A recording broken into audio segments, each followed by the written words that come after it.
So இப்போ நம்ம TNPSC group 4 2024 கேட்ட கொஸ்டின்ஸ் எல்லாம் சால்வ் பண்ணிகிட்டு இருக்கோம். நம்ம இது வரைக்கும் 14 கொஸ்டின் சால்வ் பண்ணிட்டோம். இப்போ நம்ம 15th கொஸ்டினில் இருக்கோம். இதுக்கப்புறம் தான் நமக்கு இன்ட்ரெஸ்டிங்கான கொஸ்டின்லாம் வரப்போகுது. ஏன்னா டிஎன்பிஎஸ்சியில் இந்த இயர் கேட்ட கொஸ்டின் பேப்பரில் நிறைய இன்ட்ரெஸ்டிங்கான ஐடியாஸ்லாம் இருந்துச்சு. நம்மளை கஷ்டப்படுத்துகிற மாதிரியும் அதே நேரத்தில் நல்லா யோசிக்கிற மாதிரி கொஸ்டின்ஸ் இருந்துச்சு. அந்த மாதிரி கொஸ்டின்ஸை பார்க்கும்போது தான் நமக்கு மேக்ஸ் மேலே ஒரு ஆசையே வரும். ஸோ இந்த கொஸ்டினை பாருங்கள். இந்த கொஸ்டின் ரொம்ப சிம்பிள் தான். இதை நம்ம சால்வ் பண்ணும்போது பெருசாக வரும். நம்ம எக்ஸெல்லாம் எடுக்கணும், நிறைய பண்ணணும், அது ரொம்ப பெருசாக வரும். நீங்கள் இந்த கொஸ்டினை பொறுத்த வரைக்கும் ரொம்ப சிம்பிளாக ஐடியா வச்சுக்கோங்க. என்னென்னா எக்ஸை 2னு ஒய்யை 1னு சப்ஜெக்ட் பண்ணுங்கள். அப்போ நான் 2 squared minus 1 squared ratio 2 squared plus 1 squared. So என்ன வரும்? 4 மைனஸ் 1 ரேஷியோ 4 ப்ளஸ் 1. ஸோ நமக்கு என்ன வரும்? 3 ரேஷியோ 5 வந்துடும். ஸோ ஆன்சர் என்ன?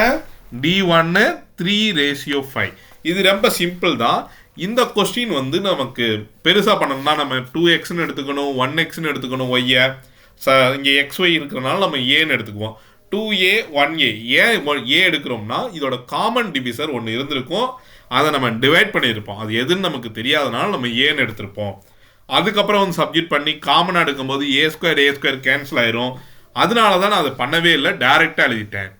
ஓகே, இதுக்கு அடுத்தடுத்த கொஸ்டின் நான் போஸ்ட் பண்ணிகிட்டே இருக்கேன், வெயிட் பண்ணி பாருங்கள். உங்களுக்கு இந்த வீடியோ பிடிச்சிருந்தா உங்கள் ஃப்ரெண்ட்ஸுக்கும் ஷேர் பண்ணுங்கள். என்னோட சேனல் சப்ஸ்கிரைப் பண்ணிக்கோங்க. அப்போ தான் உங்களால் அடுத்தடுத்த வீடியோஸை பார்க்க முடியும். தேங்க்யூ.